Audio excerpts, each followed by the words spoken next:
ஒரே தசை அளவு, ஒரே எடை மற்றும் ஒரே வயதுடைய 2 பேர், அவர்களில் ஒருவர் தனது 90 வயது வரை ஆரோக்கியமாக வாழ்வார், மற்றொருவர் சீக்கிரமே இறந்து விடுவார். ஏன் இப்படி நடக்கிறது என்பதை கிட்டத்தட்ட 9000 பேரிடம் நடத்தப்பட்ட 2023ஆம் ஆண்டின் ஆய்வு துல்லியமாக கூறுகிறது. நான் டாக்டர் தனசேகரன், ஒரு ஆர்த்ரோபடிக்கல் பிரிவு மருத்துவர் ஆவேன். நீங்கள் என் எமர்ஜென்சி வார்டுக்கு வராமல் இருக்க நான் சொல்வதை கேளுங்கள். உடல் பருமன், குறைந்த தசை அளவு அல்லது கல்லீரல் நோயை விட சீக்கிரமே மரணம் அடைவதற்கு மிக முக்கிய காரணம் உங்கள் தசைகளுக்குள் இருக்கும் கொழுப்புதான். இந்த நிலைக்கு மயோஸ்டியோடிட்டஸ் என்று பெயர்.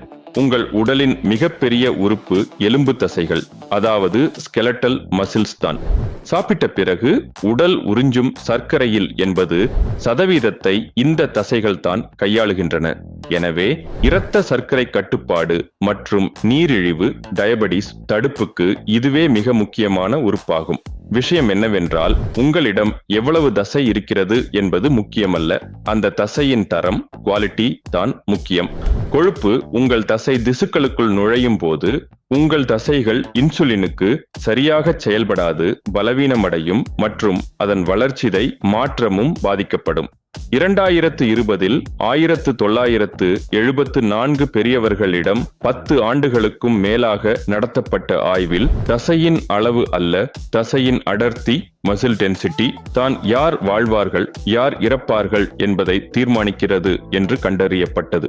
அதிக தசை அடர்த்தி கொண்ட ஆண்களுக்கு எந்த காரணத்தினாலும் ஏற்படும் மரண ஆபத்து 73% குறைவாக இருந்தது. தசை அளவுக்கும் மரண ஆபத்துக்கும் எந்த தொடர்பும் இல்லை.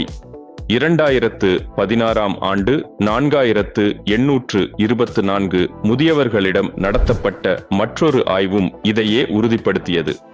தசைக்குள் அதிக கொழுப்பு இருந்தால் மரண ஆபத்து அதிகம். ஆனால் உடற்பயிற்சி செய்யப்பட்ட தசைகளில், ட்ரைன்ட் மசில், கொழுப்பு சேமிக்கப்படும் விதம் வேறு. அது வேகமாக எரிபொருளாக பயன்படுத்தப்பட்டு தீர்ந்துவிடும். மேலும் இன்சுலின் எதிர்ப்பை உருவாக்கும் நச்சுப் பொருட்களை அது உண்டாக்காது. அதுவே உடற்பயிற்சி செய்யாத அல்லது அதிக உணவு உண்ணும் நபர்களின் தசைகளில் கொழுப்பு அப்படியே தங்கி வீக்கத்தை ஏற்படுத்தி இன்சுலின் செயல்பாட்டை தடுத்துவிடும். இந்த இரண்டுக்கும் உள்ள ஒரே வித்தியாசம் உடற்பயிற்சி, ட்ரைனிங் தான். 12 வித ரேண்டமைஸ்டு கண்ட்ரோல் ஸ்டடி கட்டுப்படுத்தப்பட்ட சோதனைகளின் ஆய்வு முடிவின்படி உடற்பயிற்சி செய்வது தசைக்குள் இருக்கும் கொழுப்பை கணிசமாக குறைக்கிறது என்று நிரூபிக்கப்பட்டுள்ளது. அனைத்து ஆய்வுகளும் இதையேதான் கூறுகின்றன. அப்படியானால் நீங்கள் எப்படி பயிற்சி செய்ய வேண்டும்? பெரிய தசை அளவை தேடி ஓடுவதை நிறுத்துங்கள். தசையின் தரம், செயல்பாடு மற்றும் வலிமையை தேடி ஓடுங்கள். நீங்கள் எடைகளை தூக்கும் போது வெயிட் லிஃப்டிங், படிப்படியாக அதன் சவாலை அதிகரியுங்கள். ப்ரோக்ரெசிவ் ஓவர்லோட், கார்டியோ பயிற்சிகளை செய்யுங்கள். போதுமான புரோட்டீன் சாப்பிடுங்கள். உங்கள் உடலின் லீன் மாஸ் எடையில் 1 கிலோவுக்கு 0.7 முதல் 1 கிராம் வரை, அதாவது உடல் கொழுப்பை குறையுங்கள். உங்கள் தசையின் அடர்த்தி அனைத்தும் தோலுக்கு அடியில் இருக்கும் கொழுப்பிற்குள் தான் மறைந்துள்ளது.